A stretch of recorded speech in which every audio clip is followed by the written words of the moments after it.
Friends, good morning. Welcome back to my channel Shailu vlogs. ಎಲ್ಲರೂ ಹೇಗಿದ್ದೀರಾ? Hope ಎಲ್ಲರೂ ಚೆನ್ನಾಗಿದ್ದೀರಾ ಅಂತ ಅನ್ಕೋತೀನಿ. ಇವತ್ತು ಸೋಮವಾರ, ಟೈಮ್ ಬಂದು 9:30 ಆಗಿದೆ. ನಮ್ಮನೆ ವಾರ ಎಲ್ಲ ಆಯಿತು, ಅಂದರೆ ನಂದು ಸ್ನಾನ ಪೂಜೆ ಎಲ್ಲ ಆಯಿತು. ತಿಂಡಿ ಮಾಡಬೇಕು ಇವಾಗ. ಆ್ಯಂಡ್ ಮಮ್ಮಿ ಎಲ್ಲ ರೆಡಿ ಆಗ್ತಿದ್ದಾರೆ. ಸುನಿಲ್ ಬುಜ್ಜಿನ ಕ್ಲಾಸಿಗೆ ಬಿಡೋಕೆ ಹೋದ್ರು, ಸಮ್ಮರ್ ಕ್ಲಾಸ್ಗೆ. ಇವಾಗ ತಿಂಡಿ ಮಾಡಬೇಕು. ತಿಂಡಿಗೆ ಇಡ್ಲಿ, ಇವತ್ತು ಫುಲ್ ಇಡ್ಲಿ, ಪಲ್ಯ, ಹೆಸರುಬೇಳೆ ಪಾಯಸ, ವಡೆ, ಮತ್ತು ಮಧ್ಯಾಹ್ನಕ್ಕೆ ಬೇಳೆ ಸಾಂಬಾರು ಎಲ್ಲ ರೆಡಿ ಆಗಿದೆ. ನಮ್ಮ ಮನೆ ಏನು ಅಂತಂದರೆ, ಆಂಟಿ ಬಂದು ಎಲ್ಲ ಕೆಲಸ ಮುಗಿಸ್ತಾರಲ್ಲ, ಆವಾಗಲೇ ಮಧ್ಯಾಹ್ನ ಸಾಂಬಾರಿಗೂ ರೆಡಿ ಮಾಡ್ತೀವಿ. ಮತ್ತೆ ಮಾಡೋದು, ಪಾತ್ರೆಗಳೆಲ್ಲ ಜಾಸ್ತಿ ಆಗೋದು ಹಿಂಗೆಲ್ಲ ಆಗುತ್ತೆ. ಒಂದೇ ಸಲ ಮುಗಿಸ್ಬಿಟ್ಟು ಹೋಗ್ತಾರೆ ಅಂತ ಅಂದ್ಬಿಟ್ಟು ಈ ಥರ ಮಾಡ್ತೀವಿ. ಆಲ್ಮೋಸ್ಟ್ ಹಿಂಗೆ ಮಾಡೋದು. ಏನಾದರೂ ನಾನ್ ವೆಜ್ ಎಲ್ಲ ಮಾಡಬೇಕು ಅಂತ ಅಂದರೆ ಮಾತ್ರ ಆಫ್ಟರ್ನೂನ್ ಪೆಂಡಿಂಗ್ ಇಟ್ಟಿರ್ತೀವಿ.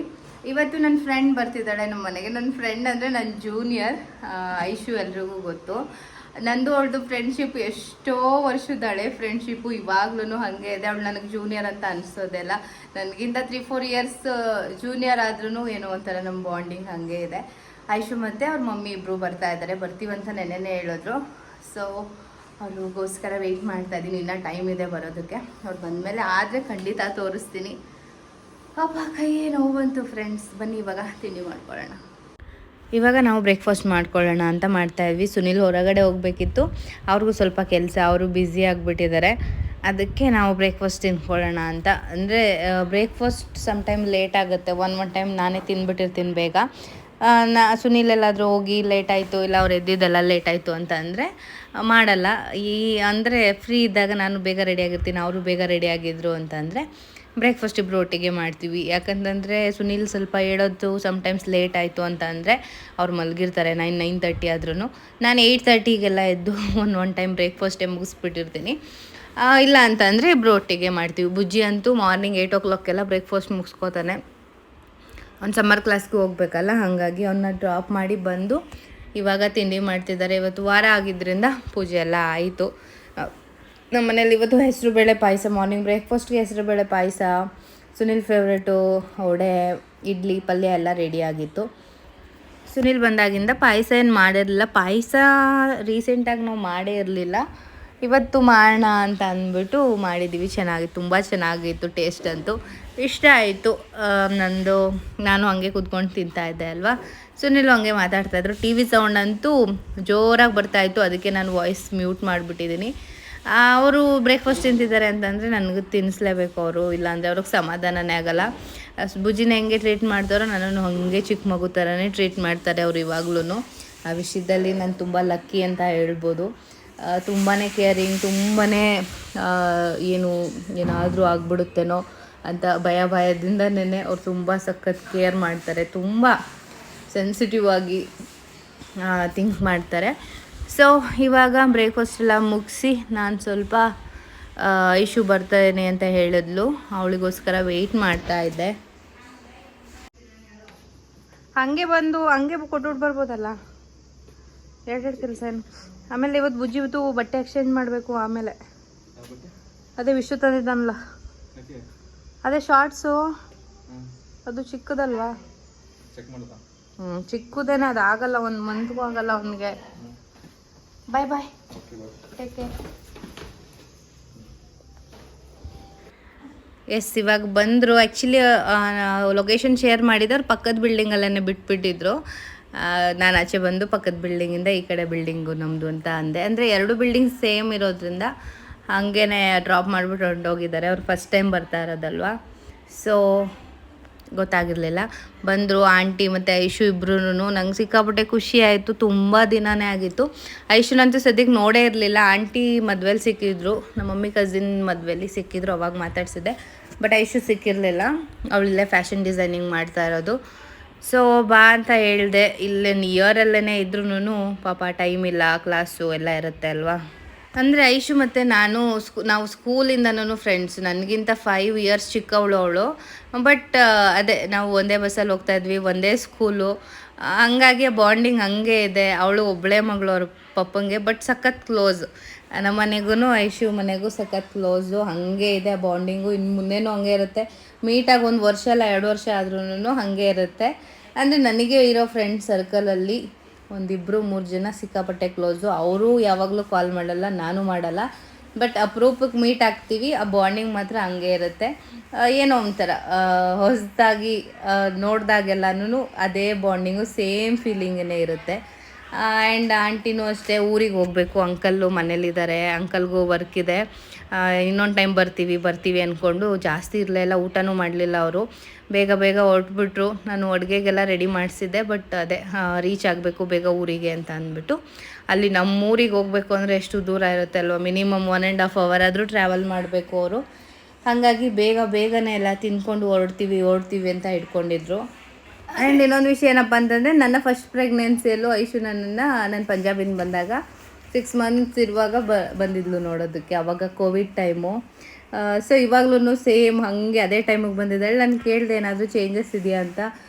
ಆವಾಗ ಫುಲ್ ದಪ್ಪಕ್ಕಾಗ್ಬಿಟ್ಟಿದ್ರಿ, ಇವಾಗ ಅಷ್ಟೊಂದು ದಪ್ಪಕ್ಕಾಗಿಲ್ಲ, ಕಲರು ಅಷ್ಟೊಂದು ಚೇಂಜ್ ಆಗಿಲ್ಲ ಅಂತಿದ್ಲು. 6 monthsಗೆ ಹೆವಿ ಕಲರ್ ಎಲ್ಲ ಚೇಂಜ್ ಆಗಿಬಿಟ್ಟಿದೆ. ಅವಾಗ ಫಸ್ಟ್ ಬೇಬಿಯಲ್ಲಿ ಇನ್ನೂ ವಿಚಿತ್ರವಾಗಿ ಕಾಣಿಸ್ತಾ ಇದೆ ನಾನು. ಬಟ್ ಈ ಸಲ ಏನಿಲ್ಲ, ಸ್ವಲ್ಪ ಬೆಟರ್ ಆಗಿದೆ. ಇನ್ನು 3 months ಇದೆ ಅಲ್ವಾ. ಸೊ ಇವಾಗ ಅವರು ಕೂಡ ಹೊರಟರು, ಆಟೋ ಎಲ್ಲ ಬುಕ್ ಮಾಡಿದ್ವಿ. ಅವ್ರಿಗೂ ಟೈಮ್ ಆಗುತ್ತೆ ಅಲ್ವಾ. ನೆಕ್ಸ್ಟ್ ಸಂಡೇ ಬರ್ತೀನಿ ಫ್ರೀ ಮಾಡಿಕೊಂಡು ಅಂದರು, ಅಂಕಲ್ನೂ ಕರ್ಕೊಂಡು ಬನ್ನಿ ಅಂತ ಹೇಳಿ ಇವಾಗ ಅವ್ರನ್ನ ಕಳಿಸ್ತಾ ಇದ್ವಿ. ಆ್ಯಂಡ್ ಏನೋ ಒಂಥರ ಖುಷಿ ಆಯಿತು. ಅಂದರೆ ಎಷ್ಟೋ ದಿನ ಆಗಿತ್ತು ಅಲ್ವಾ ನೋಡಿ ಮಾತಾಡಿ ಏನೋ ಒಂಥರ ಫೀಲಿಂಗ್ ಬೇರೆ ಥರ ಅನ್ನಿಸ್ತು. ನಾನು ಮನೇಲಿ ಹಂಗೆ ಇದ್ನಲ್ಲ, ಸೊ ಏನೋ ಒಂಥರ ಇವತ್ತು ಡಿಫ್ರೆಂಟಾಗಿ ಅನ್ನಿಸ್ತು ನನಗೆ. ನನ್ನನ್ನು ನೋಡೋಕೆ ಬಂದರು, ಅಷ್ಟು ಪ್ರೀತಿಯಿಂದ ಮಾತಾಡಿಸ್ತಾರೆ. ಅವರಾಗಲಿ ಅಂಕಲ್ ಆಂಟಿ ಎಲ್ಲರೂ ಅಷ್ಟೇ ತುಂಬ ಚೆನ್ನಾಗಿ ಮಾತಾಡಿಸ್ತಾರೆ. ಅವ್ರ ಮನೆಯಲ್ಲೇ ನಾನು ಒಬ್ಳು ಅನ್ನೋ ರೀತಿ ನನ್ನನ್ನು ಟ್ರೀಟ್ ಮಾಡ್ತಾರೆ.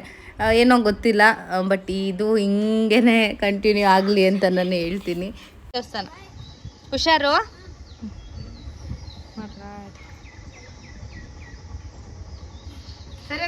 ಹುಷಾರು ಆಂಟಿ. ಅಲ್ಲ ಬೇಡಿ ತಿರ್ಸ್ಕೊಳ್ಳಿ, ಓಕೆ. ಹೋದ್ಲು ಫ್ರೆಂಡ್ಸ್, ಐಶು ಇರಲಿಲ್ಲ. ನಾನು ಬಂದು ಇರ್ತಾಳೆ ಅಂದ್ಕೊಂಡೆ. ಅವಳು ನನಗಿಂತ 5 ವರ್ಷ ಚಿಕ್ಕವಳು. ಬಟ್ ಅವಾಗಿಂದ ನಾನು ಸ್ಕೂಲ್ಗೆ ಹೋಗ್ಬೇಕಾದ್ರೆ ಚಿಕ್ಕ ಹುಡುಗಿ. ಅವಾಗಿಂದ ಒಂಥರ ಫ್ರೆಂಡು. ನನಗೇನೋ ಗಿಫ್ಟ್ ಬೇರೆ ತಂದಿದ್ದಳು. ಸ್ಯಾರಿ ಸ್ಯಾರಿ ತಂದಿದ್ದಾಳೆ. ಹೌದಾ?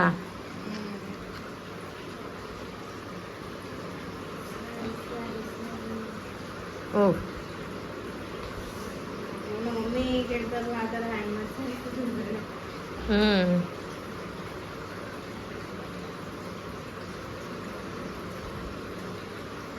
ಸ್ಯಾರಿ ತಂದಿದ್ದಾಳೆ.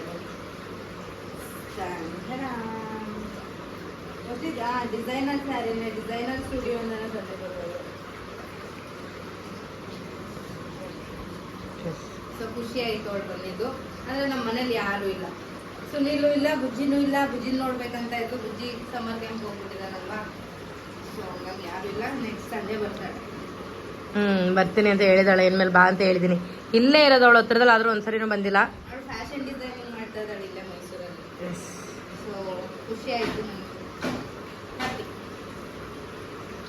ಸೊ ನಮ್ಮನೆ ಹಲಸಿನ ಹಣ್ಣು ಬಿಡಿಸ್ತಾ ಇದ್ದಾರೆ ಎಲ್ಲರೂ ಸೇರಿಕೊಂಡು, ಅಲ್ವಾ? ಎಸ್, ಎಲ್ಲರೂ ಸೇರ್ಕೊಂಡು ಹಲಸಿನ ಹಣ್ಣು ಬಿಡಿಸ್ಕೊಂಡು ಎಲ್ಲರೂ ತಿನ್ಕೊಂಡಿದ್ದಾರೆ. ನನ್ನ ಮಗಳು ಒಬ್ಳು ಬಿಟ್ಟು. ಎಸ್, ಈಗ ನೀನು ತಿನ್ನು. ಇವತ್ತು ಒಂದಿನ ಬಿಡ್ಬೇಕಿತ್ತು ಅನ್ಸೋದಲ್ವಾ ಸುನಿ? ಚೆನ್ನಾಗಿದೆ ಆದ್ರೂ.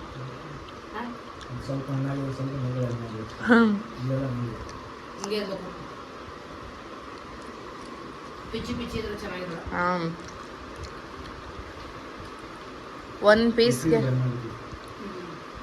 ಸುನಿ 1 ಪೀಸ್ಗೆ 10 ರೂಪಿ. ನೋಡಿ ಎಷ್ಟು ಪೀಸ್ ಇದೆ ಇಲ್ಲಿ ಹೊರಗಡೆ. ವಾಶ್ರೂಮ್ ಹೋಗಿದ್ದಾನೆ. ಬೆಳೆದವ್ರಿಗೂ ದುಡ್ಡಿಲ್ಲ, ತರೋರ್ಗಲ್ಲ, ಮಧ್ಯದಲ್ಲಿ ಮಾರೋರ್ಗೆ ಎಷ್ಟು ದುಡ್ಡು ಅಂದ್ರೆ ಪೀಸ್ 10 ರೂಪಾಯಿ. ನಂಗೆ 100 ರೂಪಾಯಿ ಪೀಸು ಚೆನ್ನಾಗಿರೋದು ಈ ತರದ್ದು ಹಿಂಗೂ ಇರಲ್ಲ. 100 ರೂಪಾಯಿ ಪೀಸ್ ಅಂದ್ರೆ ಇಲ್ಲಿ 100 ಪೀಸ್ಗೆ ಎಷ್ಟು ದುಡ್ಡು ಆಯ್ತು ಬಿಡ. ಒಂದ್ ಗಂಟು ತಂದು ಮಡಿಕೊಂಡವ್ರು 1000 ರೂಪಾಯಿ ಸಂಪಾದನೆ ಮಾಡ್ತಾರೆ. ಅಂದ್ರೆ ಅದೇ ಮಾರ್ತಾರಲ್ಲ, ಇದು ನಾವು ರೈತರ ಹತ್ರ ತಗೊಂಡು ಬಂದಿರೋದು. ಬರೀ 100 ರೂಪಾಯಿ ಹಲಸಣ್ಣು. ಎಸ್, ಅಲ್ಲಿ ಹೋಗಿರ್ಬೇಕಾದ್ರೆ ಹಲಸಣ್ಣು ಕೇಳಿದ ತಕ್ಷಣ ಕಿತ್ಕೊಟ್ಬಿಟ್ಟು ಎಷ್ಟಾದ್ರೆ 100 ರೂಪಾಯಿ ಅಂತ ಕೊಟ್ರು. ಅದು ಇಲ್ಲಾದ್ರೆ ಇಲ್ಲೆಲ್ಲ ಇಲ್ಲ. ಇದು ಹೀಟಾ ಮಮ್ಮಿ?